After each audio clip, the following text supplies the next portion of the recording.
So I'd like to welcome everybody to this webinar outlining the latest phase in the national and regional water resource planning process. It's really great to see so many of you joining this workshop, and I think it just speaks volumes about the importance of this work area and the development of resilient water supplies for the future for all sectors.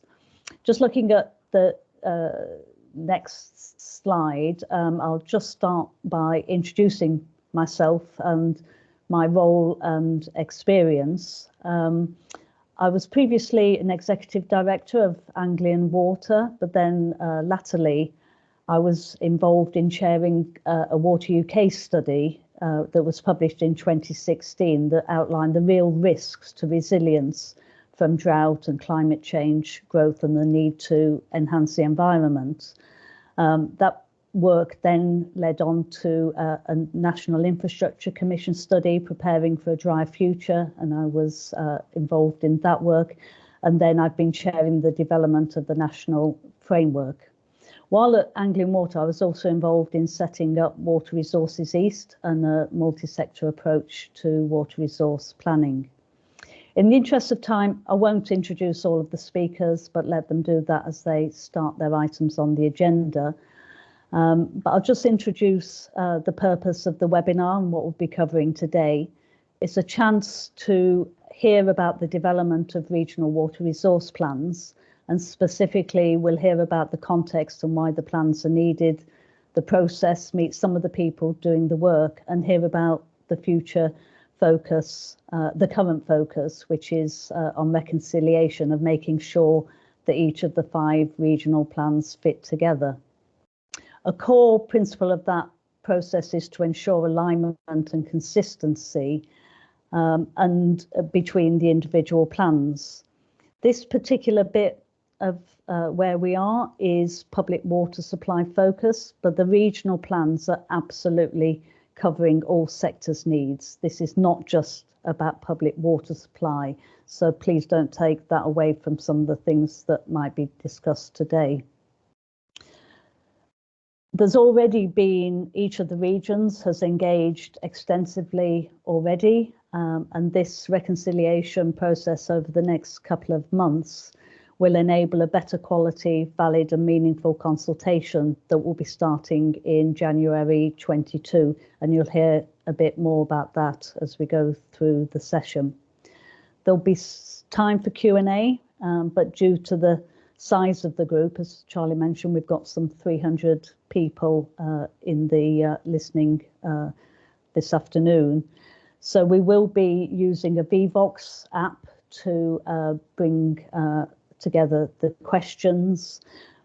If we don't have time to answer the questions in this session, then we'll be responding in writing to all of the questions, and that will be circulated to all participants over the coming days. So welcome everyone. Hope you find the session interesting. We've got a packed agenda. So I'll just hand over briefly to Charlie to take us through some of the housekeeping. Thanks, Charlie. Lovely, thanks, Jean. So thankfully my tech wizardry has worked. Unfortunately, I can't see any of your smiling faces. If you do find yourself with your cameras and mics popping on, please do turn them off to just to keep things manageable for us. Likewise, we've turned the chat off because otherwise presenters just wouldn't be able to focus properly. As Jean said, for the Q&A, we're using Vevox. If you've used Slido before, this should be fairly similar. If you go to Vevox.app on your phone or your laptop and enter the session ID that's on the screen now, there are some questions already populated that you can upvote, so we can see the most popular ones. And we've already, we'll answer the questions as best we can later on in the session. We won't be able to answer any questions about, say, specific reservoirs or solutions or water bodies, because this is a sort of national webinar, but afterwards we'll do our best to respond in writing. We are recording the session, so please don't feel like you need to take loads and loads of notes. We'll share the recording and these slides and a write-up afterwards. If you've got any problems, you've all got my email, so please do drop me an email separately and I'll pick up any technical problems there. And I think I'm now handing over to Jonathan to get us underway. Hi everyone, great to be here and great that so many of you are joining us this afternoon. I'm going to talk about challenges and changes in water resources planning. And I'm going to be doing so with my colleague, Lisa Winfield. I'm from the Environment Agency, and I'm currently working in the Regulators Alliance for Progressing Infrastructure Development, which I'll explain on the next slide, Charlie. Great. So the Regulators Alliance for Progressing Infrastructure Development, or RAPID, has been set up to support promotion and delivery of resilient, timely, high quality, environmentally beneficial water resources acceptable to customers and affordable. And RAPID is all about accelerating the water infrastructure solutions that are going to be needed in the next price review. The slides, something's happened to the slides, Charlie. Sorry about that. Lovely. Thanks, Charlie. As I explained, RAPID is made up of the Environment Agency, DWI, so Drinking Water Quality Inspectorate, and Ofwat, and it is staffed by people from all of those regulators. So quite an innovative concept, bringing those regulators together into this unit. Next slide, please, Charlie.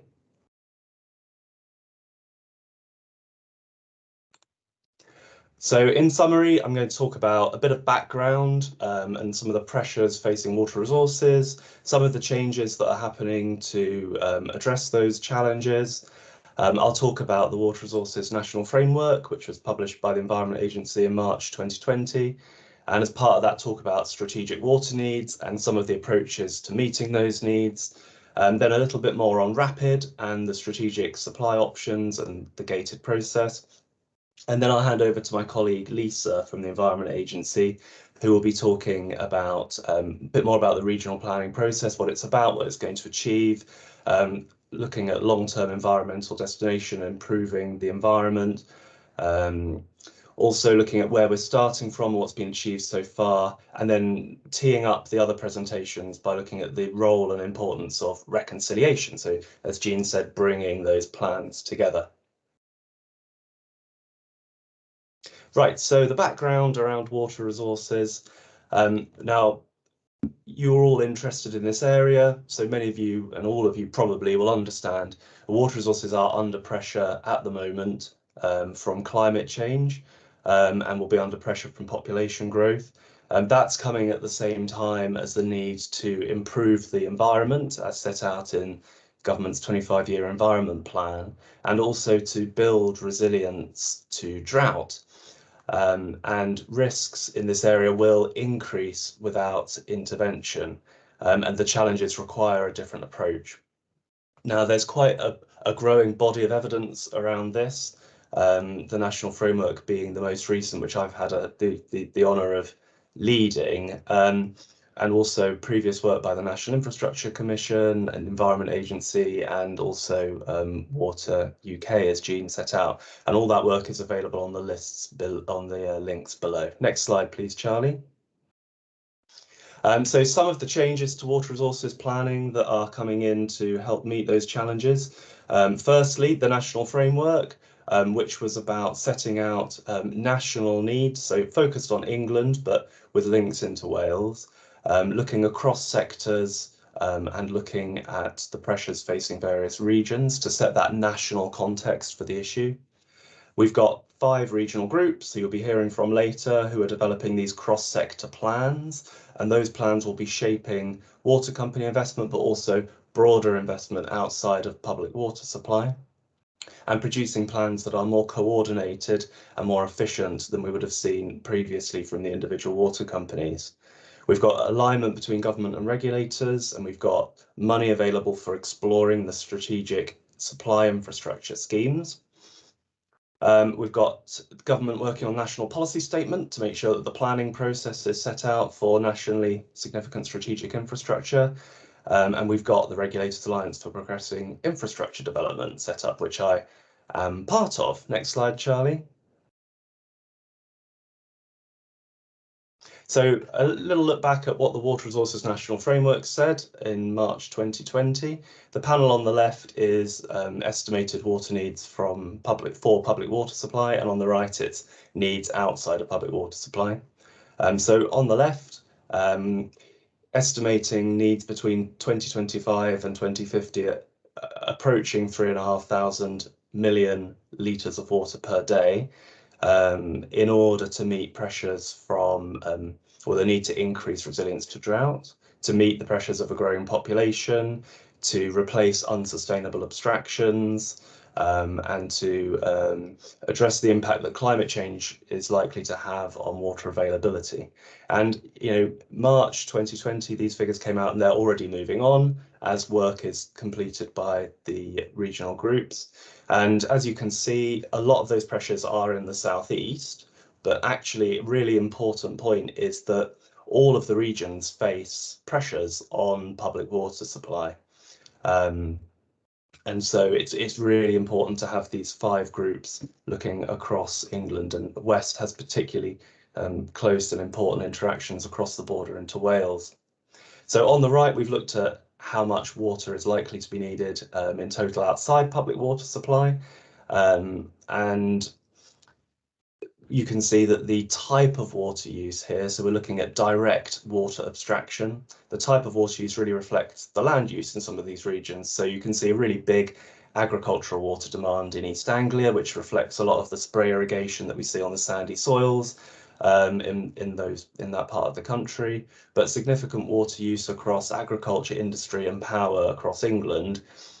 This also has quite a lot of uncertainty associated with it because there isn't the well-developed planning process for direct abstraction that there is for public water supply. So the uncertainties are greater. And that's particularly the case looking at the power sector, which is undergoing transformation as it decarbonises. Moving on to the next slide. Thank you, Charlie. So the regional groups are tasked with addressing these challenges. So each of the groups will be producing one plan, and that will be about understanding and addressing the needs of the environment in a collaborative way and making sure we're delivering long-term environmental improvements, setting out how the supply of water will be managed across sectors in that region, identifying all the options that will be needed and how those could be put together to form the best value plan, and increasing resilience to drought. Particularly to extreme droughts, such as the 1 in 500 year droughts, as set out in the National Infrastructure Commission study. The regional groups are also going to be focusing on demand management. So the plans that are developed will be looking to reduce water consumption by increasing water efficiency with support from government, and looking to drive that down to 110 litres per person per day by 2050. And also increasing efficiency across other sectors. The water industry is committed to halving leakage rates by 2050. So ambitious change in the need for innovation in water in leakage management there. As well as demand management, we know there's going to be a need for new supplies, so new infrastructure such as reservoirs, potentially water reuse and desalination plants. As well as looking at infrastructure that's got this potential for cross-sector benefits. Also, the groups are going to need to look at moving water to where it's needed through transfers of different scales and different lengths, and reducing the need for drought measures that can have an impact on the environment. So, for example, drought permits and drought orders that allow abstraction to continue during drought to protect suppliers. We want to reduce the reliance on those. The next slide, please. So a little bit more about the Regulators Alliance for Progressing Infrastructure Development. So we are about facilitating these nationally significant supply schemes to be construction ready between 2025 and 2030. Supporting robust decisions by Ofwat in the gated process. So £469 million has been made available to explore these options, which are set out in the infographic in the middle. RAPID is also supporting regional planning, so in collaboration with all of the sponsor regulators, supporting the regional groups to work in a coordinated way and making sure that the plans are joined up. improving interconnectivity and testing for alternative options. So we've done our own research and modelling around water resources options, and also exploring the regulatory and commercial enablers that are necessary for this infrastructure. I've popped a little bit more information because we'll be sharing slides, but I should note that the Fenlands Reservoir is not included on this map at the moment, but will be added. Next slide, please, Charlie. So a little bit about the gated process, because I think this is important since it's a bit of a novel concept potentially in water resources. So there are these significant infrastructure options going through this gated process. And the purpose of the process is to make sure that at each gate, when the sponsors submit their information, making sure that the water companies are progressing strategic water resource solutions that they've been allocated the funding for, that they're doing so in an efficient way, so efficient spend of the money, and that those solutions continue to merit investigation during the period 2020 to 25. I think it's really worth making the point here that it is the programme of strategic water resource solutions that we expect to come out to go through should be emerging through the regional planning process. So that's the solutions that will be going through Gate 2. So it's really, really important to engage in the regional planning process, because that is going to be very influential in shaping future investments. Also, I'd just note that the timings and the contents of some of these gates can diverge from Gate 2 onwards based on when the solutions are needed. And that also the water resources planning guideline is very relevant to the development of the regional plans. And I think there was a question on the VVOX about that. But yes, the water resource planning guideline, very relevant for the regional plans, and the public water supply aspects will be feeding in through the water resources management plan process. So thank you very much. I'll hand over to my colleague, Lisa. Thank you, Jonathan. Good afternoon, everyone. I'm Lisa Winfield for the Environment Agency in our National Operations Department. I have a lead in the regional plan, and I do all things related to regional plan development and bedding this new process in. I'm going to be taking you through what the vehicle of the regional plan is hopefully going to look like. First look at the timetable, if you haven't seen that already, and a little bit more detail on why we're doing the reconciliation, and more detail will come on that later in the slide pack. So the slide on the screen at the moment is showing what we now refer to as our must, should and could list. This was published as part of the national framework that Jonathan's been talking about. And this is there to help provide a framework for how to create and make a regional plan. This is the first time that we are doing it, and there is some flexibility in approach as the words illustrate. Must is a must, should and could have a little bit more flexibility. I don't expect you to read all of those on your screen, but I will paraphrase some of them, and you'll be able to read the lines in the slide pack when it gets sent out. Things that the regional plan vehicle must do. They must take account of the national water need. Jonathan was outlining there some of the challenges we have headed our way for the UK, and we are going to be finding ourselves in a supply-demand deficit unless we take action. So any regional plan has got to address that need. It needs to be long-term, and it needs to be done in an adaptive planning approach, which means that it will better consider the different future scenarios that we might find ourselves in. Jonathan's already mentioned the ambitious demand and management reductions that have been committed to. That's a key part of resolving some of these deficits, so that detail needs to be in here.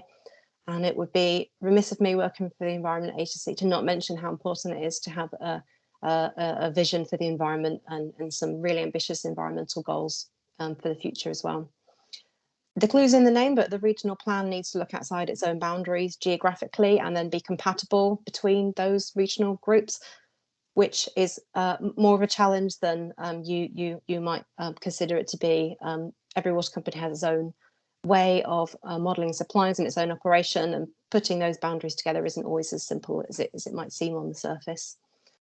Really important, Jean mentioned at the start of our call that the regional plan is not just a public water supply plan. We have one of those, that's the WRMP process. So we're hoping the regional plan is not just an aggregated WRMP, it needs to do things for the wider environment, take account of wider water users, and deliver more value than the WRMP, looking at things such as water quality and flood risk benefits, that kind of thing.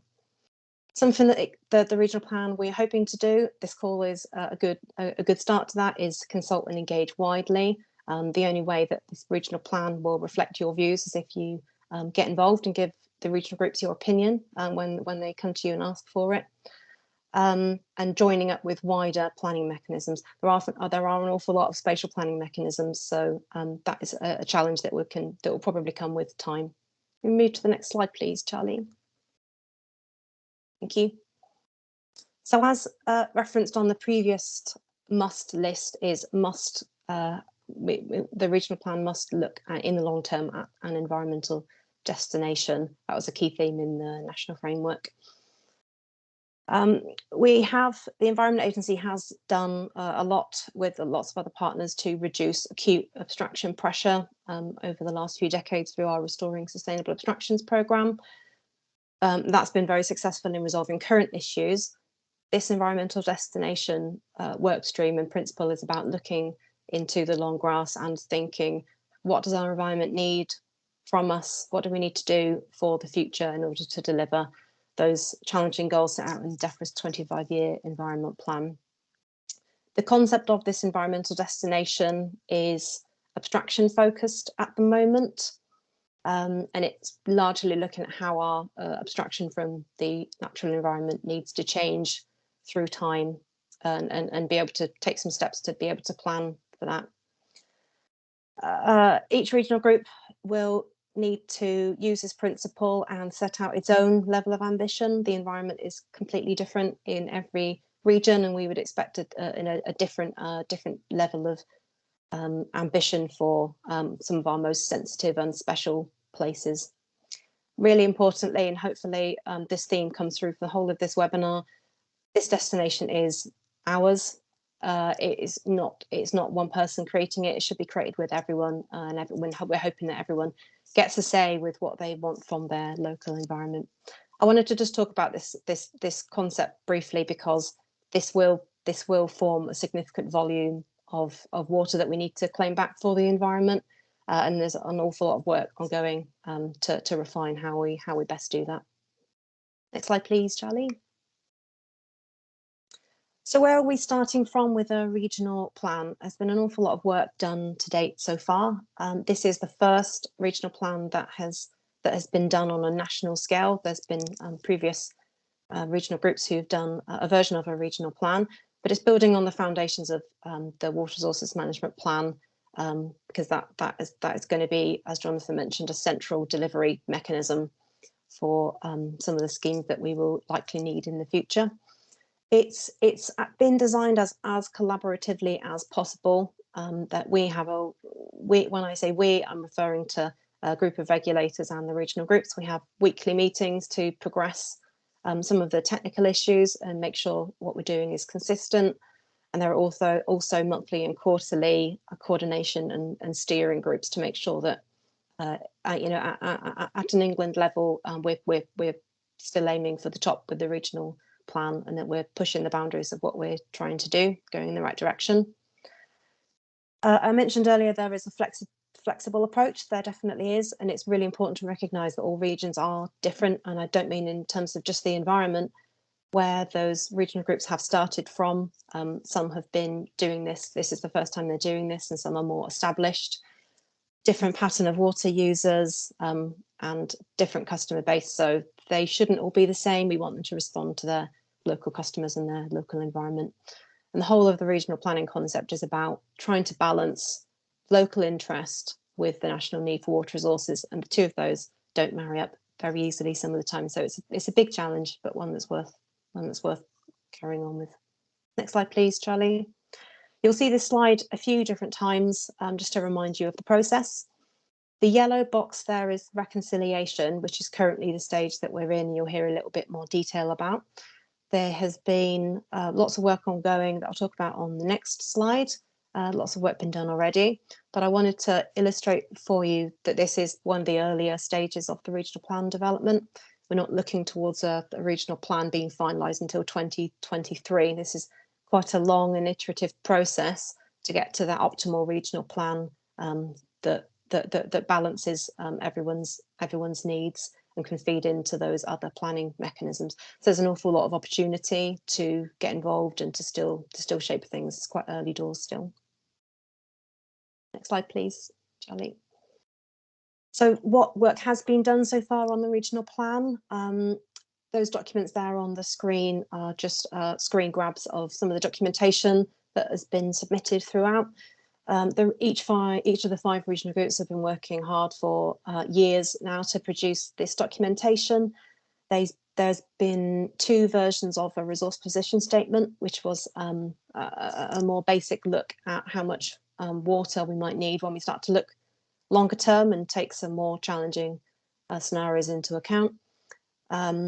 Also a publication of the method, those technical methods that the regional group proposed to use. Those should be aligned to the same methods that they used to make their WRMP, so consistency there. And the stage that we're on at the moment is reconciliation, and that was submitted in August, so we're very much still in the live. We're still doing the reconciliation. So moving on to talk about what is the point of the reconciliation. The reconciliation I like to think of as a jigsaw puzzle. The pieces need to come together and they need to match to be able to consult on effectively, as Jean mentioned on the start of this call. The core principle is to ensure that those regional plans that are consulted on are aligned and they are consistent, so that when they seek views, they're on a kind of valid basis.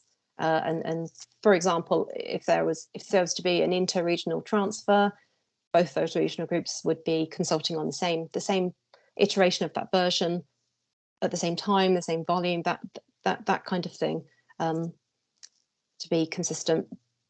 The reconciliation is public water supply focused, as Jean mentioned. It is at the moment. The regional plan is not. The regional plan is a wider plan, but it's at this stage at the moment to make sure that the public water supply elements can be consulted on a consistent basis.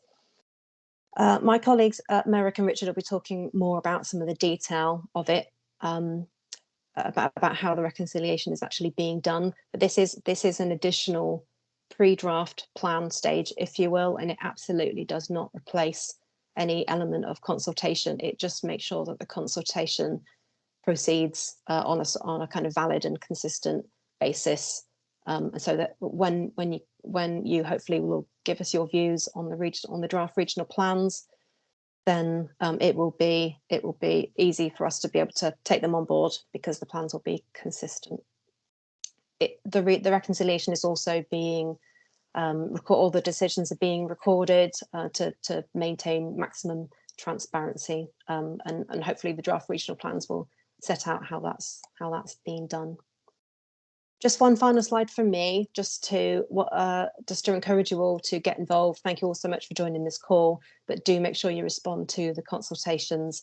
I think Robin later in the call will be illustrating some of the consultation dates, but it's January that we're looking forward to now. Thank you very much. I'm going to hand over to the next speaker.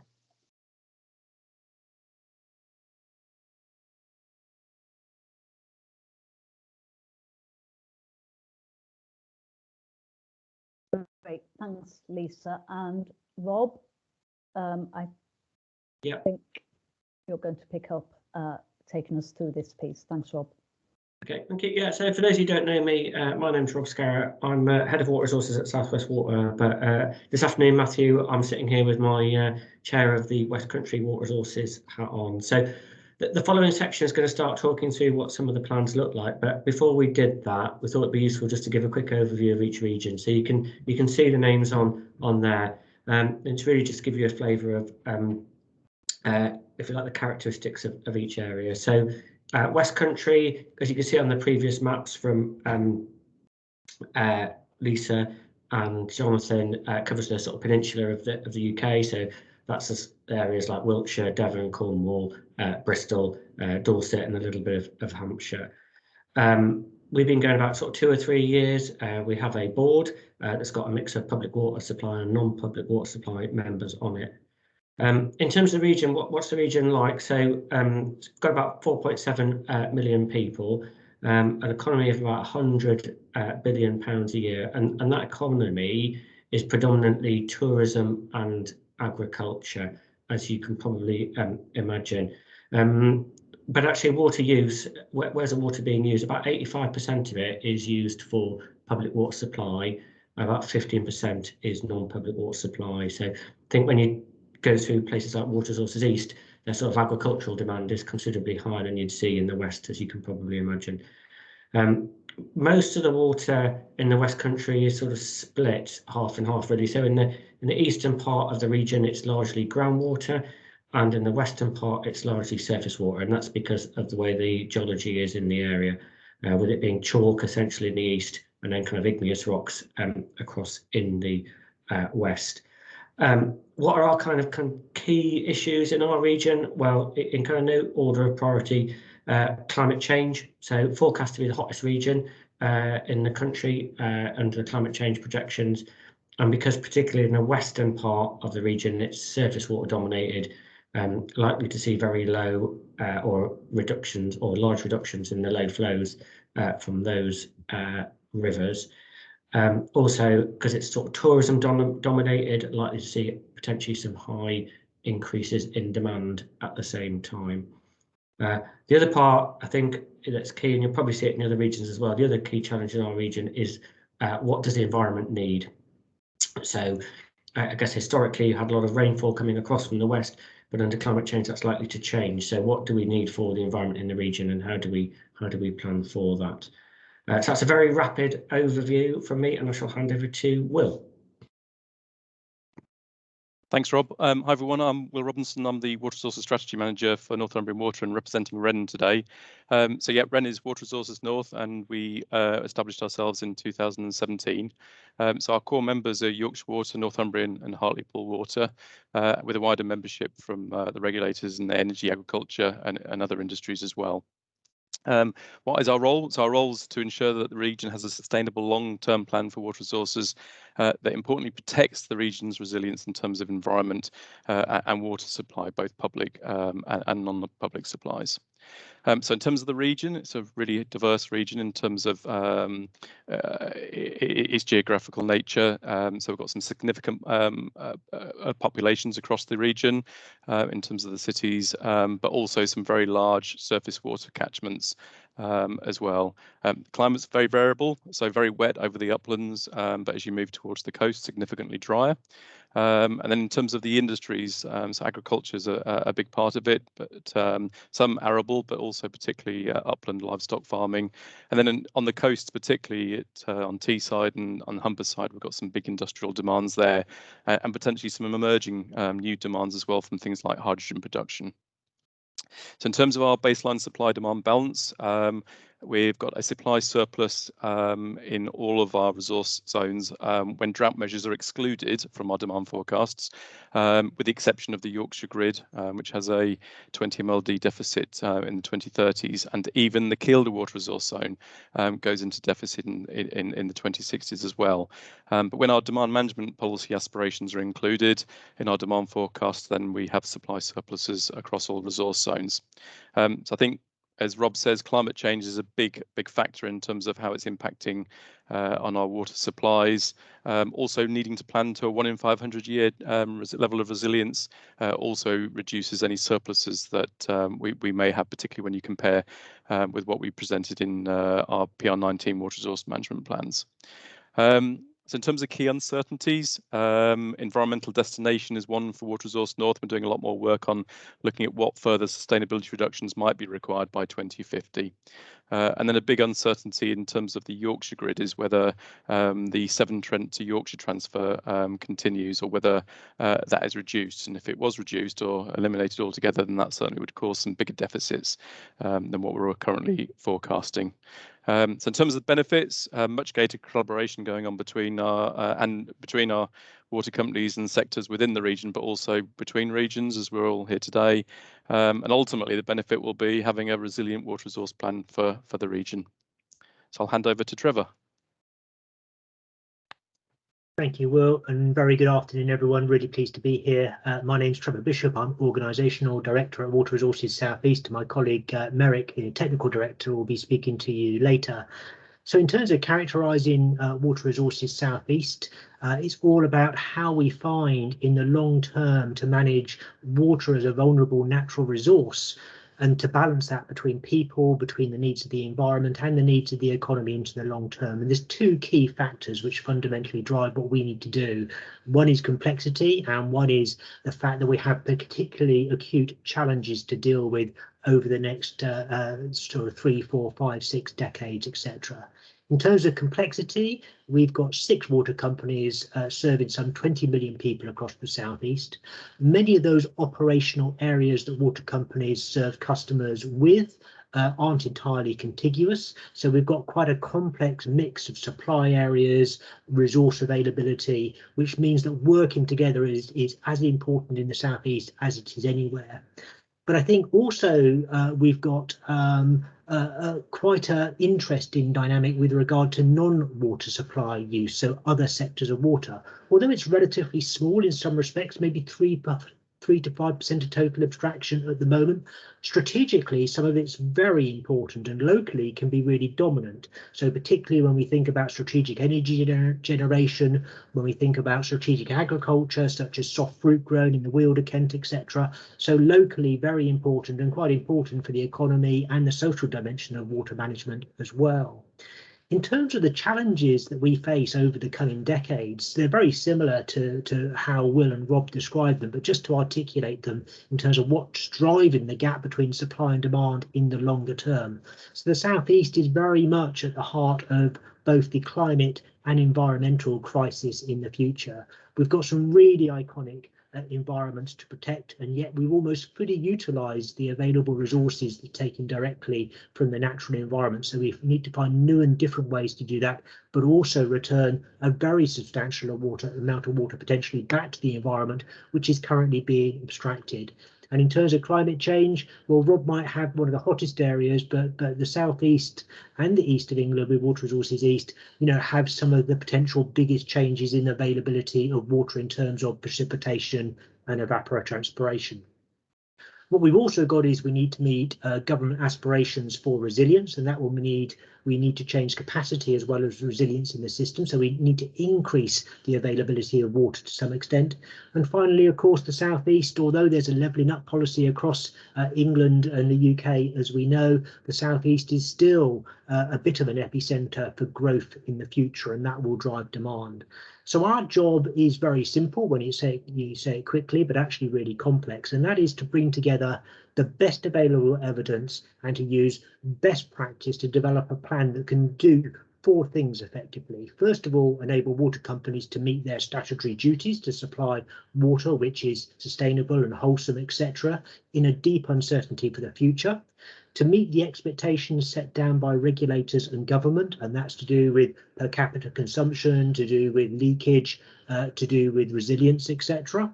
Also, the plan has to reflect the needs and wants of customers and very much their acceptability of how much progress they want against the impact on bills, and that's work that we're doing. And last but not least, to as far as possible take account of the very diverse views that exist between a very diverse set of stakeholders across the region. Some who want to use more water for their business in the economy, some who want to save more water for the environment, and a whole range of views between those. And that's what we're trying to do in the southeast of England. Thank you. I'll hand across now to Robin. Thank you very much indeed, Trevor. Good afternoon, everybody. My name's Robin Price, and I'm the Managing Director of Water Resources East. In terms of history, WRE was formed, as Jean mentioned, back in 2014 by Anglian Water, as Anglian Water recognising that it kind of was operating in the driest region of the country and was facing significant economic growth, environmental pressure, and staring down the barrel of the climate change gun. But WRE took the decision in 2018 to become a standalone, independent, not-for-profit membership organisation, and we now welcome over 180 individual members who are helping us co-create the regional plan for Eastern England. And the reason WRE took this approach was that we have arguably the greatest diversity of water usage in the East, and we most certainly have the highest volumes of water used by other sectors other than public water supply. So this, like as Trevor's described, this brings a huge deal of complexity and challenge, but also a huge amount of opportunity for us to really collaborate, to create partnerships, and to start to think around how we integrate long-term water resource planning with flood risk reduction, water quality improvement, and of course much broader environmental restoration and enhancement. So within the region, after public water supply, will come as no surprise to any of you that know Eastern England that the agri-food sector is the second largest user of water. And on some days in our region, some particular days, more water is being sprayed in certain places on crops to grow the food that we depend on as a nation than is being used to drink and bathe. So the agri-food sector is absolutely critical for us, as is the energy, the manufacturing and the leisure and tourism sector. Much of the land across Eastern England is drained. If you think of the fens, so we have a unique opportunity to really join up with the Environment Agency, with Drainage Board and landowners, to really try and capture some of this water which is being drained, which is kind of heading on its way to the North Sea, put it somewhere useful and do something much more resilient with it. So rather than just pumping it into the North Sea. Our region has very clear environmental ambition, and we have some iconic features. We have chalk streams, we have the Norfolk Broads, the Lincolnshire Wolds, some amazing river valleys, and of course the spectacular fens. And around 50% of all of the water used in our region is taken from some major aquifers and groundwater sources. But the region also has incredibly strong economic ambition, particularly around the development of the agri-food sector, of course around housing growth, but also recognising the link to leisure and tourism and our well-being.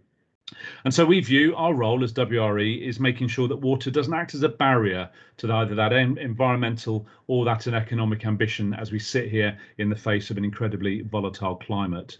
So we believe very firmly water is a shared regional problem. We're very excited to be working with our partners and members to join up some dots and create something really quite special for Eastern England. Thank you very much indeed. I'll hand over to Richard. Thank you. Thank you, Robin. So I'm Richard Blackwell and I lead Water Resources West.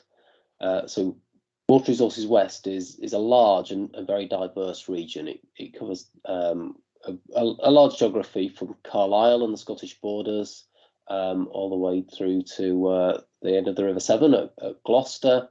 In the west, it stretches from Cardiff across to Nottingham and Leicester in the east. So within Water Resources West, there's a population of about 17 million people. It's also, as you'll have noticed, a cross-border regional grouping. So it was parts of England and also parts of Wales. Lots of the themes that you will have heard from the other regions are also very prevalent within the West. Some of the iconic landscapes of the UK, the Lake District, the Peak District, the Brecon Beacons, some of our largest cities, Manchester, Liverpool, the West Midlands, Cardiff, and so on. And also a wide range of abstractors. So yes, the water companies, the largest abstractors in the region, but also very significant abstractions for the canals, for agriculture, for the energy sector, and for industry.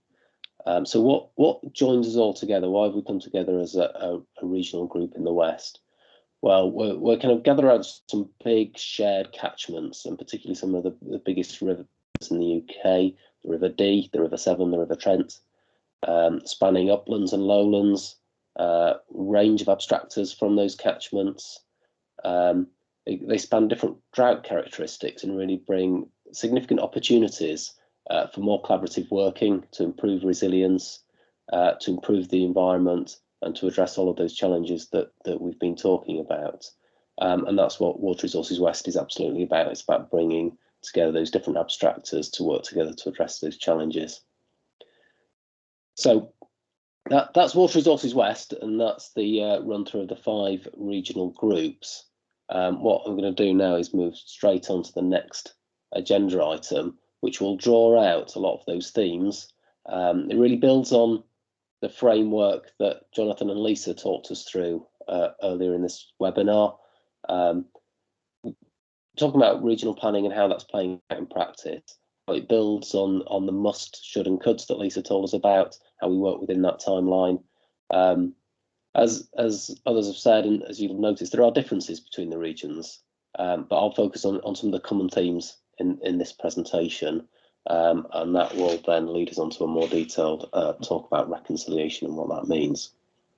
So could we have the next slide, please? Thank you, Charlie. So regional planning. So all the regions are building long-term, multi-sector and adaptive plans, thinking out to the 2080s and beyond, thinking about how they meet the needs of all the abstractors in that area, and thinking about how plans might need to change as we understand the uncertainty of different challenges like population growth and environment needs and climate change. So within there, each region is reflecting the needs and the different characteristics of each of those regions. We're thinking about sustainable transfers of water between regions, where that's possible, where that's sensible. These are options that are being looked at. One of the aims of regional planning that we're all working through is looking at being consistent, so that the public water supply needs in regional planning and WRMPs ultimately end up with a consistent position, so the needs are joined up. But as we're doing all of that, we are really thinking about ambitious environmental improvement, considering how we can adapt our water resources and meet those water resources needs in a way that helps us meet the goals we've all got for environmental improvement across the country. And to help us do all of that, we are taking a consistent approach to scenarios, both within regions, for the abstractors within those regions and across the regions, and that's really helping some of our joined up thinking. So the next slide, please, Charlie. So as we've heard, the regional groups are multi-sector groups. They're all engaging with quite a variety of stakeholders to form that multi-sector planning approach. So within the regional groups, you've got the water companies, you've got representatives of the abstractors. So for example, the NFU representing agriculture, Energy UK, the Canal and Rivers Trust, the Confederation of Paper Industries, amongst other, as representatives of the main abstracting sectors. And the regional groups are also working very closely with the governments and the regulators who provide advisory input into their plans. But also engaging in a variety of ways with regional specific stakeholders. So that will include the Rivers Trusts, local NGOs and interest groups, who also have a real opportunity to influence the regional plans as they develop. So really quite an engaging and collaborative approach between the water companies, the abstracting sectors, the regulators, and a really wide range of stakeholders. Next slide, please. So all of this collaboration is about looking at how we can bring multiple benefits. So thinking about those water resources needs, but thinking about how else we can gain and bring benefit from doing that. And that's working at different levels. So it's locally within catchments, within the areas served by individual water companies, across regions, nationally, and across border between England and Wales. And so it's a really joint effort between all of those sectors and stakeholders that we've been talking about. So what are these multiple benefits? Well, thinking about how we can meet the needs in more innovative ways, more cost-effective ways that give really affordable solutions to our water needs. Thinking about how we can support the projected economic growth as we do that. Support the well-being goals, how we can improve the well-being for society, for example, by improving local environments, access, minimising some of the things that get in the way of us all being able to enjoy the natural environment, and also delivering environmental improvements, reducing abstraction in certain places, looking at net gain opportunities, and also as we're doing this, we're thinking about the resilience of water supplies, the resilience of abstraction and water resources, but also thinking about other types of resilience. So, for example, resilience to flooding, and how can investment in water resources help improve resilience elsewhere. So they're the kind of things that we're looking to bring through the collaborative working. How does that come together? What does it mean? Well, on the next slide, we'll talk about best value planning. Best value might be seen as a little bit of jargon, but it's about thinking about value in the wider sense. The traditional plans have really focused on being cost effective, minimising cost.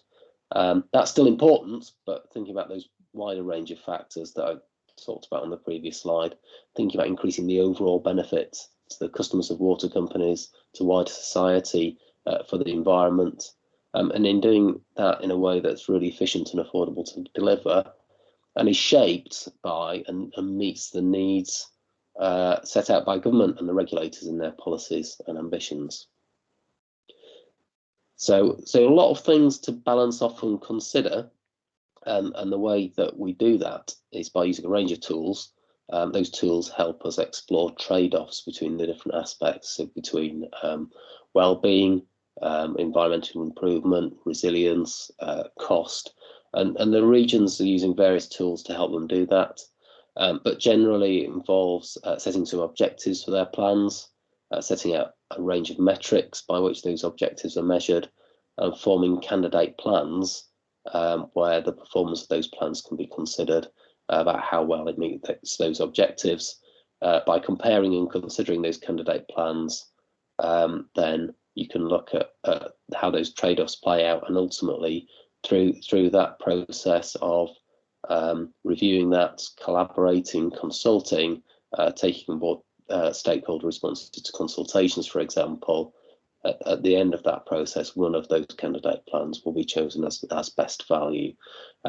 So best value is about thinking very broadly and engaging and meeting all of those needs, and a best value plan really emerges at the end of that process, and we are at a relatively early stage of developing best value plans, and the reconciliation that we'll hear about later will help us step along that way. So the next slide, please.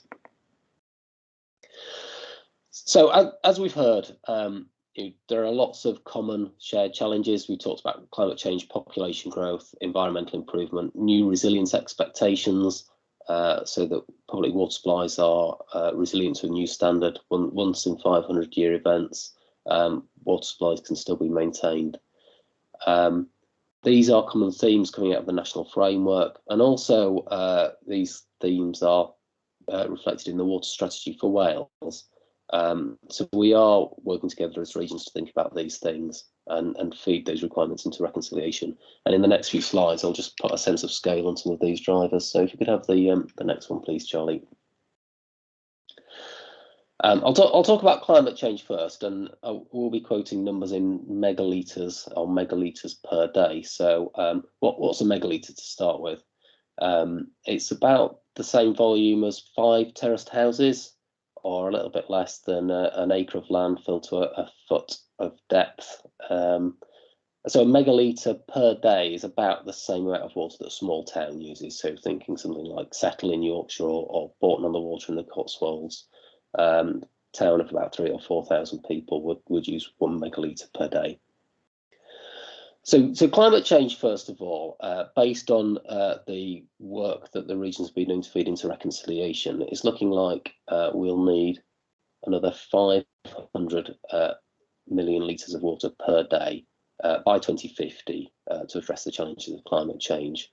Climate change is a really significant source of uncertainty, and the companies and regions are kind of reflecting the latest climate change projections in those forecasts to understand those needs. So that's all based on the UK CP18 climate projections. And the next slide, then we'll talk about the environment. So we've talked about ambitious environmental improvements, the environmental destination. All the regions share those ambitions. Current estimates show that those environmental needs could be in excess of 1,200 megalitres per day by 2050. But further ongoing work could lead us to free up more water for environmental benefits, to reduce abstraction even further than that. And again, there's a range of uncertainty to be worked through in terms of the environmental needs. A little bit more on the environmental destination on the next slide. So the way that the regions are thinking about environmental destination has built on some of the work that the Environment Agency has led for that national framework. We're thinking about multiple scenarios and really building on the work from the national framework, which was giving some higher level estimates of how abstraction might change, to take a really holistic view of how we protect and improve the resilience of catchments. So it's likely that there will be a range of measures that could bring these benefits to rivers, lakes, wetlands, or all our types of water resource, including groundwater. And thinking, as we're doing this, integral to the rest of regional planning about how we get those multiple benefits from that. So thinking about natural capital, biodiversity, and these social benefits. As you can see on the maps in there, which have come from those national framework scenarios, there is a mixed pattern across the country, and that does change in various scenarios. But generally, you can see environmental destination and some of the abstraction license changes, maybe more focused towards the south and the eastern parts of the Midlands than elsewhere in the country. So that is something that is kind of thinking through into our picture of reconciliation and planning about how we can join up to meet these needs. Next slide, please. Okay, so growth and efficiency. So we know we've got a growing economy. We need to plan to make available for the businesses, for the people. 8 million more people expected in the regional groups by 2050. But we've also got really ambitious plans to mitigate those effects from increasing demand from growth. By reducing per capita consumption to 110 litres per head per day, and reducing the leakages from water company pipes by 50% by 2050. So very significant reductions. And so overall, we'd expect a net reduction in overall demand of in excess of 1,000 megalitres per day. That's not going to be uniform across all the regions. Growth will impact some areas more than others. And so growth can still be a driver of increased water need overall. There are also significant uncertainties in these forecasts, uncertainties in how the economy will grow, exactly how many people will come, and uncertainties in the effectiveness of some of these demand management measures. So we'll keep reviewing, looking at different scenarios and accounting for the latest evidence as we go forward. But overall, very significant demand reductions anticipated as a result of significant water efficiency and leakage reductions.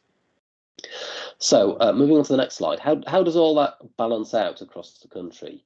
Well, as I've said, the regions are considering a wide range of scenarios. There are just some examples on here.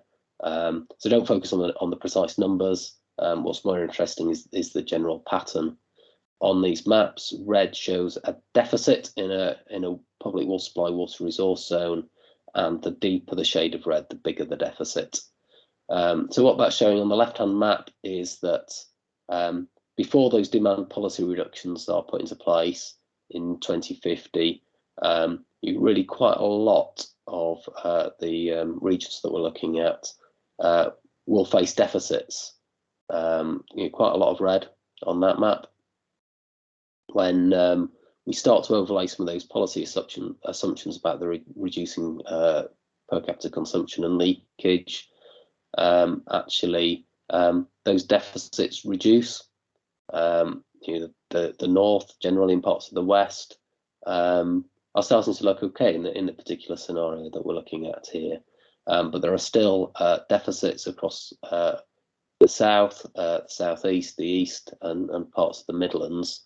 And what that's saying is that on top of those very significant demand reductions, we're going to have to think about new sources of water and the potential to transfer water between the areas to help meet those needs.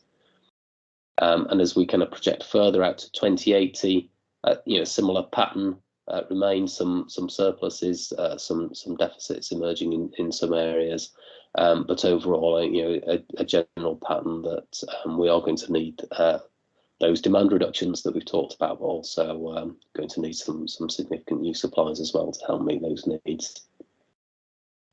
So this is some of the data and examples of how that plays out that the regions are now working through into reconciliation. So next slide, please, Charlie. So that's kind of set out the problem and the size of the problem and where it is. What can we do about it? What are those other options? Well, the regions are thinking about a wide range of them. Some of them are the strategic resource options that Jonathan talked about, but they're not the only options that we're looking at. There's a wide range of options that have been identified in water companies' water resources management plans previously, and they're all being looked at. But they're also being supplemented by new options. There's a number of studies that have been done to help that. So examples shown on there that Rapid commissioned, looking at where there were gaps in their portfolio of options previously, and doing some modelling work to identify the potential for transfers that could be considered going forwards. And also the regions are really keen to hear from a range of stakeholders who might have ideas about how these water needs could be met in the future. So please do engage with your regional groups, and if you've got particular ideas about future water resource options, do put them forward and they can be picked up and considered in this process. So next slide, please. So water transfers, they are a potential way to meet those needs. As we've seen, there are actually deficits across quite a wide area, and the principle behind water transfers is not always that there's spare water in one area that can be moved to another. Actually, more often it's about the availability of options to bring new water in and the relative cost effectiveness of those options. So, for example, if you look across the north and the west, they are not as resource stressed as the south and the east. There are a number of options that have been identified.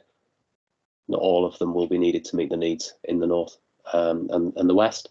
And so we need to think about whether it's cost effective to build new sources in those areas and transfer that water across to the south and east than to find all the water in maybe more water constrained areas. These are things that are being identified and explored. We're not in a position yet to identify how much or where.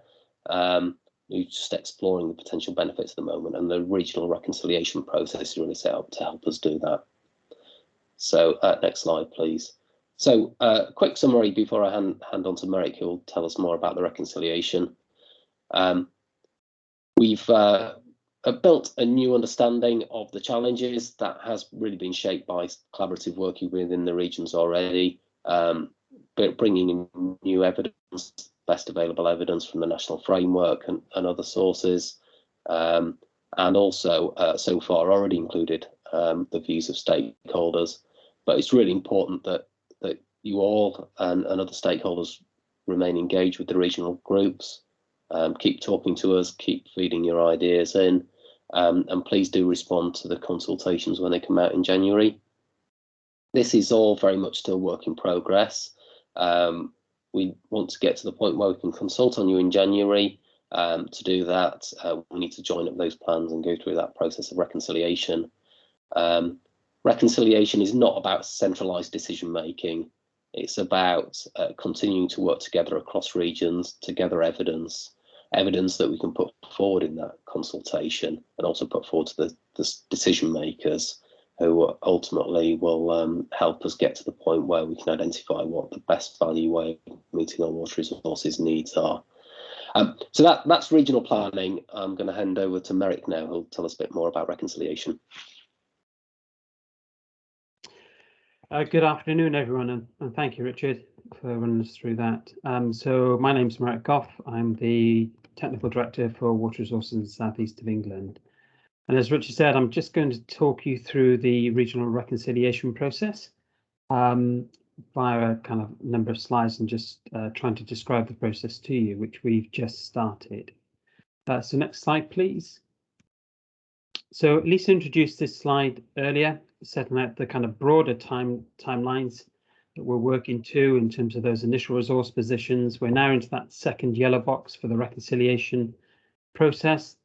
That process, and I'll run through it, what we're doing, and the kind of bit more detail on timelines in a couple of slides, but that really helps us form those plans which will come out for consultation in January. And that's really important for all the regions, for all the reasons you've heard so far in terms of gaining stakeholders' views on those plans, and then being able to revise those plans and then create the draft plans which will feed into the water resource management planning process as well. So although on the slide we only talk about one box here for reconciliation, it is very likely that we'll undertake this process several times in this journey.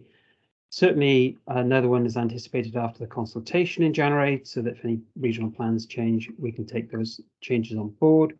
And then following the consultation on the WMP process, and before those final plans in September 23, I dare say we'll end up having to rerun this reconciliation process again, just to make sure that the regional plans align. Next slide, please. So why do we need the regional reconciliations? Essentially, what we're trying to do here is determine the best value interventions that will increase resilience, meet those environmental requirements in the future, support the economy to grow, and meet the population growth. And to do that, we need to understand what those best trade-offs are. Now, Richard's described how within the regions we undertake that task. But when we actually start bringing the regional plans together, we need to understand how those trade-offs work between the various regions as well. And when we consider those trade-offs, it's not just limited to about the hard infrastructure, but they will also include green infrastructure as well as the demand reduction measures that you saw and Richard presented in some of the slides earlier. So best value means we consider a wider range of benefits such as the environmental improvements and wider resilience while ensuring the services remain affordable. So it's kind of a real balance and act, and it kind of goes back to Lisa's picture with the various jigsaw pieces fitting together. Next slide, please. So what we'll get from the reconciliation? Well, it aims to identify and agree the consistent transfer of schemes between regions. And that's considering each of the region's unique needs and their best value metrics and plans. And hopefully then it will end up providing the best evidence to inform those strategic choices for the consultation process in January. So we're really trying to make sure that we've got the alignment of the plans, alignment of those transfers, not in terms of dates, but also in terms of volumes of the water moving around at a more national level, as well as the regional level. The process will focus on those transfers between the regions. That's some of the key things for us, supporting the option and also supporting options to help enable those transfers. So it's not just about the pipeline or the river network or even the canal that's helping to join regions together. It is about those other supporting options that can help enable that transfer of water in between the regions as well. And which regions are most likely to need the transfers and when. So that's that whole volume and timing aspect to it as well. We'll end up with, at the end of this process, a series of reports for each of the regions in terms of the resource position, and Lisa's given some indication of that, and Richard's just run through those requirements of both the current and future needs. And that will help inform the reconciliation process, and from there, it informs the plans that will come out in January for consultation. So the reconciliation is really about having to align those regional plans that will help inform the January consultations, and then eventually also help inform the water resource management plan, the statutory processes, their consultation process, which will be in approximately a year's time. Next slide, please. The reconciliation principles. So this tries to give you a bit of an insight before we run through the process. So consideration, ensuring the interregional schemes are aligned. The principles we're trying to use here is each regional plan will be signed off by its own board. So you heard Richard talking around the kind of governance. So each boards have their governance mechanisms around this. The regional plans need to meet the challenges within the region. and each region will assess its own preferred plan based on its own best value metrics. So it's very important that each region considers the key added value metrics when deciding their plans. The SRO schemes, the strategic resource option schemes that you heard Jonathan introduce and Richard just run through there, will be tested to see if they can help meet supply other regions and transfer water between the regions. But of course, any transfers that go ahead always must comply with all the environmental legislation that's there to safeguard the environment both now and in the future. So what we're trying to aim here is look at what is the best combination of those regional plans, and we're testing that through this reconciliation process to understand what that looks like and what those potential transfers will be. So we will be looking to reconcile the plans, and once we've done that, we'll also test those reconciled plans and undertake some series of stress tests just to make sure that those are robust, a robust set of plans that we can go out and consult on in January. Next slide, please. Thank you. So before August, all the regions have reviewed and updated their baseline supply-demand balances, confirmed their best value plan metrics, and then started the work on their own draft plans. And during the reconciliation process, it's an iterative process around aligning these regional plans. We will be completing at least 2 rounds. Now, the reason why we have 2 rounds is that we have looked at the regions with the biggest needs, so that's typically the southeast and east, and they drive a lot of the investment and need for transfers from the other regions. So we have to complete 2 rounds as a minimum, and then once we've undertaken those 2 rounds, undertake a series of stress tests. Next slide, please, Charlie. Thank you. So the 2 rounds effectively will take place during September and October, and the stress tests will take place in November. That means that we'll use then December to take those plans to boards and seek their permission then to go out and consult on those plans. So for the round 1, all the companies present their own regional, their own needs and their regional plans as they see them developing. Then for round 1, and I'll talk through this process in a bit more detail in the next couple of slides, but WRC then kicked this process off. So we look at, could we solve and meet the challenges with our region by incorporating transfers and water from other regions? And so we'll then set that out, and then the other regions can then consider that. And we go through an iterative process to then reconcile these plans together, and I'll talk about that in the next couple of slides. That takes us through the whole of September, and we're almost through that process. Still a bit of work to do. And then in round 2, it will be WRE who will initiate this process again, and we'll go through a very similar iterative process where they set out their needs and whether they require water from other neighbouring regions. And then we'll iterate round to reconcile those plans together to see what that set of reconciled plans look like. By comparing those plans, we can then see which is the best combination of transfers between the regions. Having settled on that, we can then undertake a series of stress tests to see how well and how robust those plans are, and those transfers will be under differing pressures going forward, and also under a couple of what-if scenarios. So that process is we're currently started, almost through the first round, going to round 2 in October, and then round 3 in November. Next slide, please. Thank you.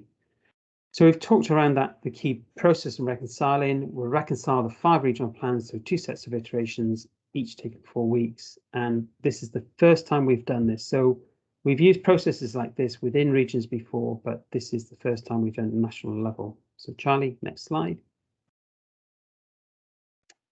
So how does this start? So as I said, having established their own challenges, in the first round, WRC will set out our requirements. So what we have done is we've looked at our regional needs. We've looked at how could we solve them using solutions that are within our region. And then we've used our best value metrics to say, could we solve this by importing and going to other regions to bring water into our region to help our regional needs?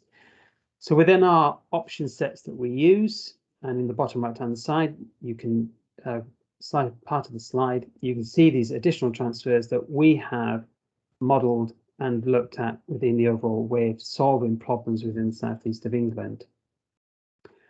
And when we run our investment models and we look at these regional plans, that will identify that one or several of these transfers into the region would actually help us form a best value plan, better than us just considering options that are within our region.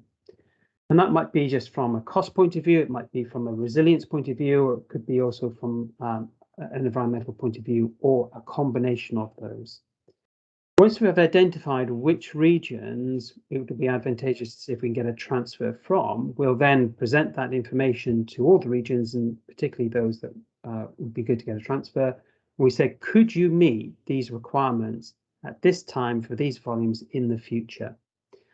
Those regions then take those requirements, they look at their own internal requirements and the ones from southeast of England and say, either yes, we can, which is great, we can almost complete the reconciliation quite quickly, or it might be that they can't meet that full level.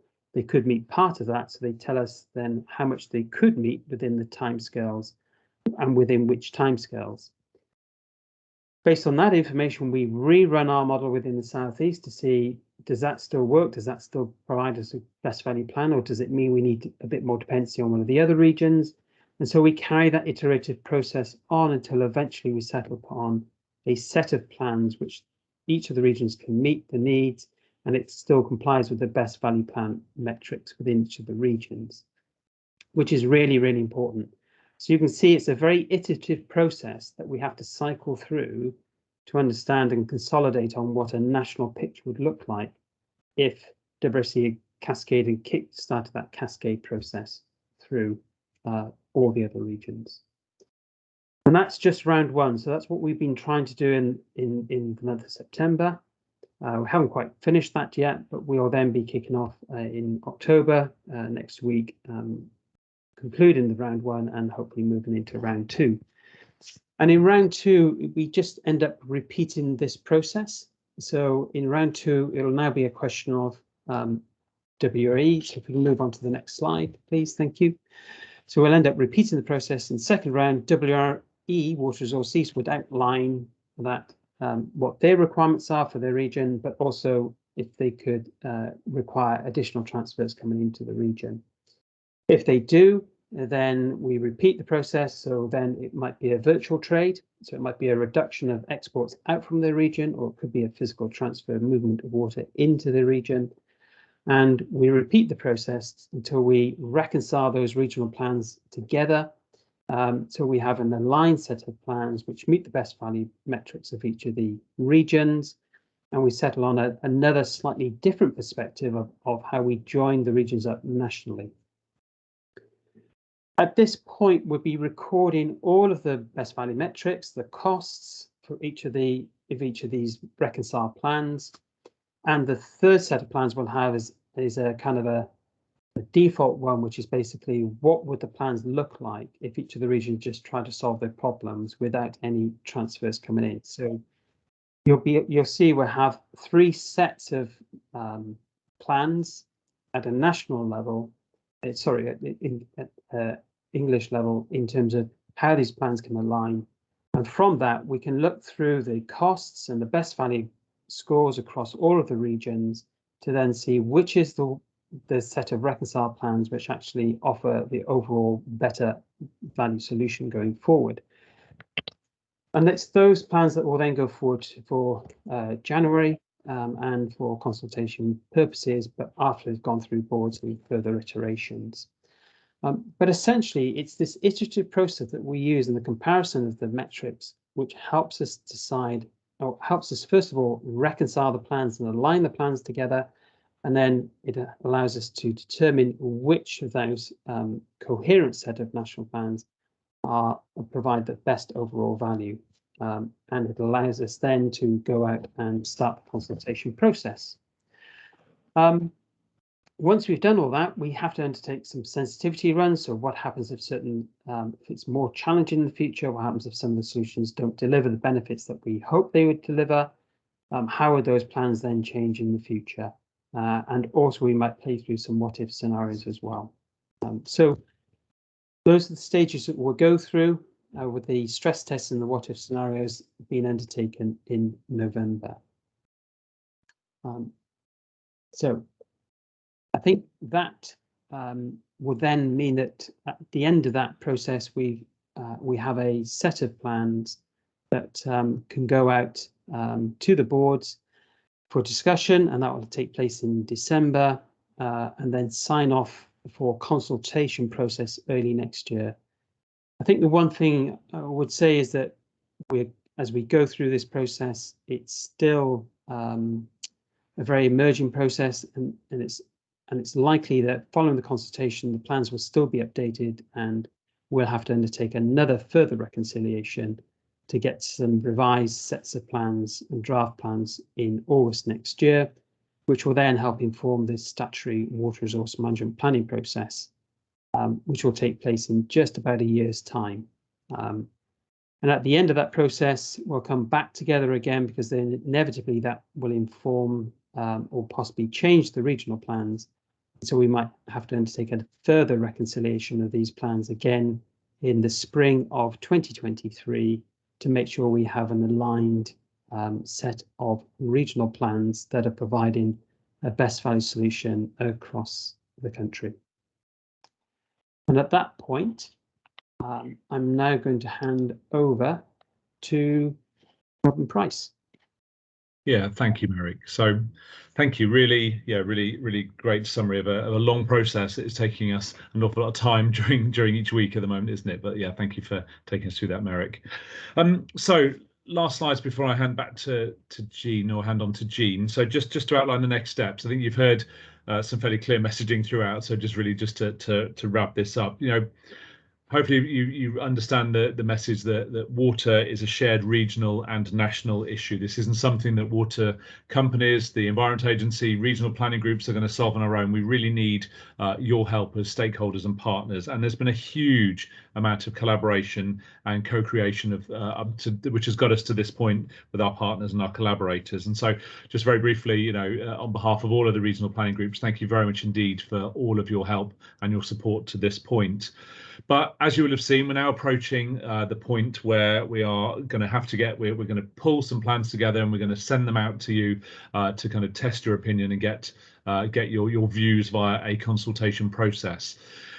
It's a very fast-moving, volatile situation. A lot is changing. Everything is due to change. New evidence comes in all the time. Stakeholder views are coming in all the time. So, the January plans, the plans that we publish for you to read through and consult on and respond back to in January, will be kind of the situation at a particular moment in time. So please stay engaged with us in the run-up to January, but please do respond to our consultations when we come out and ask you for your feedback in January, so that we help shape and co-create these plans. These are your plans, as well as these are all of our plans to do.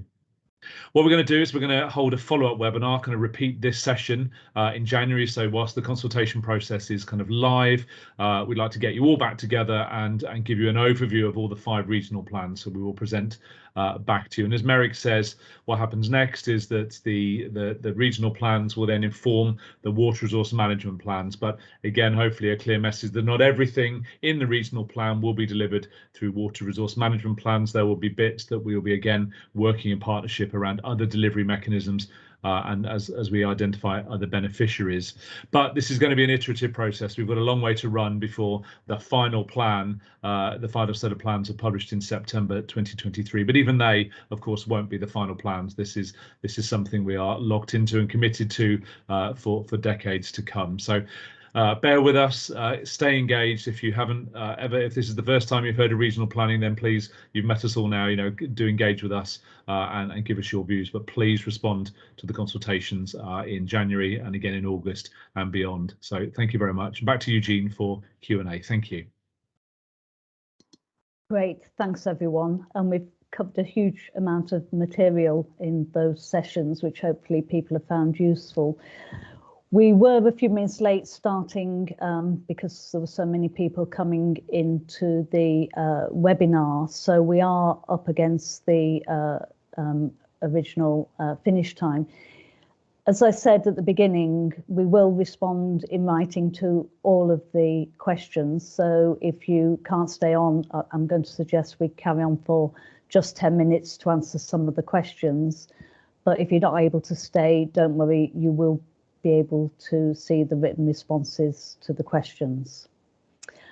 So we've had some questions populated in the Vevox app, and what I'm going to do is go through some of them and pick on some of my colleagues to answer those questions.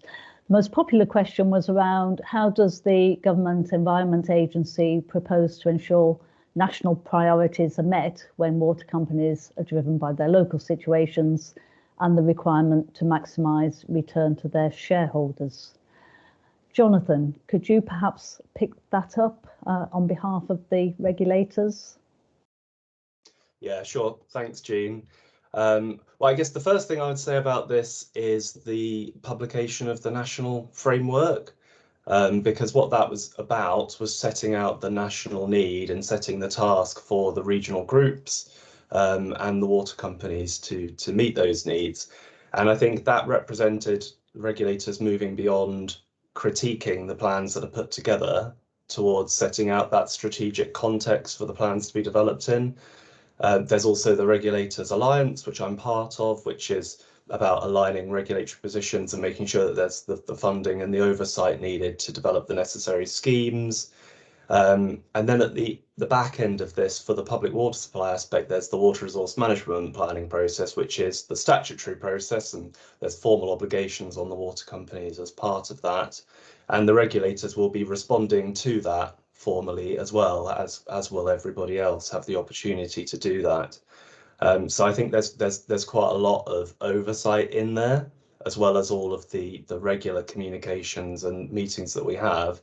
But I do think also let's recognise the leadership that is being shown here within these regional groups, and hearing from all of the people today, I hope that that has been shining through, that the companies are working together as part of the regional groups to develop these plans as well. So I hope you can take that away too. That's all I was going to say, Jean. Great, thanks, Jonathan. Next question was around how will the process address the needs and management of water in sectors that have interest sector competition and don't have the clear regulatory framework that public water supply has, and perhaps energy is one of the key parts of that. And I know, Robin, you and Water Resources East has been working very closely with Energy UK, but also trying to understand the future needs of hydrogen and energy generation through and meeting the net zero targets. So, Robin.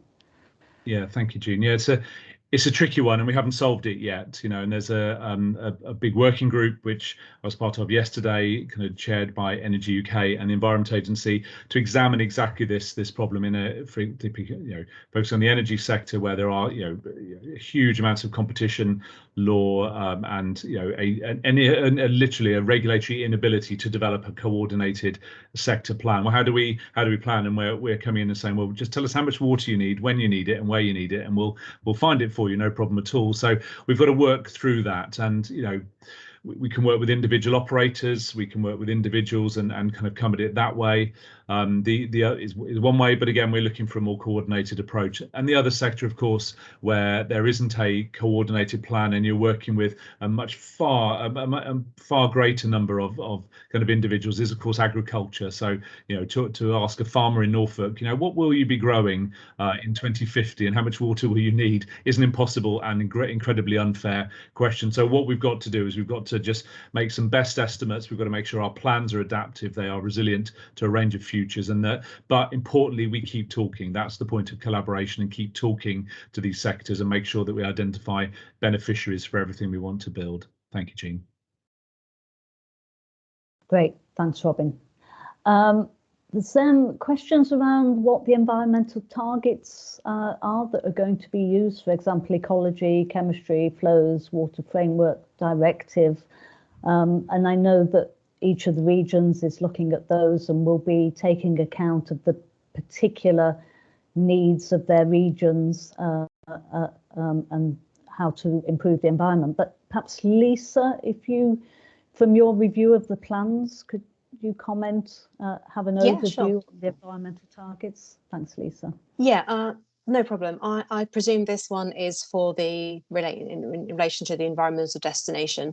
So environmental targets will be completely unique and bespoke to the environment. There'll be things like locally agreed targets. There's also lots of national targets, and a lot depends on the level of designation at that particular place.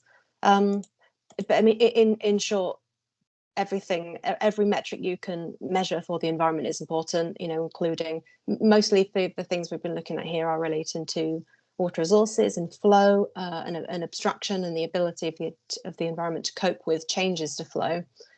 But the Water Framework Directive provides us a really a broad spectrum of other components, such as the ones mentioned, such as ecology, chemistry, and all the other metrics that are just as equally important and will be reflected in those individual those site-specific investigations, and all those things are of particular interest to assessing those schemes that Jonathan was speaking about at the start of the call. Those strategic resource options, that all of those targets plus many more will be used to make sure that the schemes pass a really rigorous environmental assessment process. Great, thanks, Lisa. There were then a couple of questions around demand management, and the first of those is whether 110 litres a day is ambitious enough, and citing in Denmark it's something like 90 litres per day, recognising that it's subject to comparing like with like. But then alongside that, there's a question about, given that building regulations only require 125 litres a day and planning guidance requires local planning authorities to show a clear local need to justify going beyond national standards, how can these ambitious demand reduction targets be met? Trevor. Thank you, Jean. And we were discussing this just this morning, so it's very timely. So every litre per person that we can have demand reduced is incredibly valuable, because you don't have to build new assets, new infrastructure. You can recover environmental sustainability, meet growth, etc., etc. But there is a trade-off here in terms of how low you can go. When you're trying to reduce the demand of the domestic population, all those people out there, the first step that you obviously want to do is to help them to reduce their wastage and to help them to reduce their use to an extent that they are happy to do and they can make the choice to do, to give them the information to do that. There's then a really critical point. If you want them to go to a point where they need to change their behaviours in a way that they don't want to do, whether they shower less, they use less water in the garden, etc., etc., when you're also asking them to pay for that service, that's a really big tipping point. And I think what government have done by coming up with the 110, by working with people across the sector, is try to find where that inflection point is, where by reducing waste, by helping people to be more efficient, you can do that in a way that they will support, they will buy in, and they will still be prepared to pay their bills, etc., which is absolutely essential to maintain the service. So I think it's probably a case of test and validate. We're going to have to try to get down to 110, and we will then understand the evidence about how people will respond, how much it will cost, what actions are most effective in terms of smart metering, etc., etc. In terms of the building regulations, it's fascinating. The coalition government in 2005 introduced the Code for Sustainable Homes, which actually had quite an ambitious water efficiency target for all new builds and properties subject to planning. Unfortunately, that went by the way, and we have been working with government and industry bodies and companies to try to get higher standards in building regulations. Government made a statement only a few months ago, and very, very good to see a commitment to introduce water labelling on white goods, which is absolutely great. Their commitment in terms of building regulations was less absolute in nature, and effectively they have said they would write to planning authorities encouraging them to make sure that homes were water efficient. So we probably need to do more work with government, because we think this is a really important area. If we can't build future homes that are going to be efficient to 110 litres per person today, how on earth are we going to make sure that all those existing domestic properties that would need to be retrofitting into interventions with, are going to do so in the future. So a really good question. Great, thanks, Trevor. And as you say, a real challenge and a real sensitivity within the plans that are being developed. Next question was addressed specifically to the Environment Agency around what steps can the EA take to ensure the environment is protected when the government's policy appears to be to reduce the cost and hence value of water to consumers. Lisa. Thank you. Yeah, I'll just start my answer with this one in saying that there is no silver bullet, that some of the environmental improvements that need to be made over the next 40, 50, 60 years are challenging. We have a growing population, climate change is reducing our natural water availability, and there isn't an easy answer of how we are collectively going to improve our environment. I can't comment on the kind of the future cost allocation and who might be paying what to improve the environment, but I would like to make the point that it's not that any funding shouldn't be just solely on the water company customers and water companies. That needs to be. We need to start thinking differently about some of the things that Robin and others have outlined with different funding mechanisms and different ways to be able to protect and ensure the environment gets what it needs in the future. Reducing abstraction isn't the only way you can get there. It's what we have done up to now, but environmental destinations about looking at doing things a bit differently in the future. Thanks, Lisa.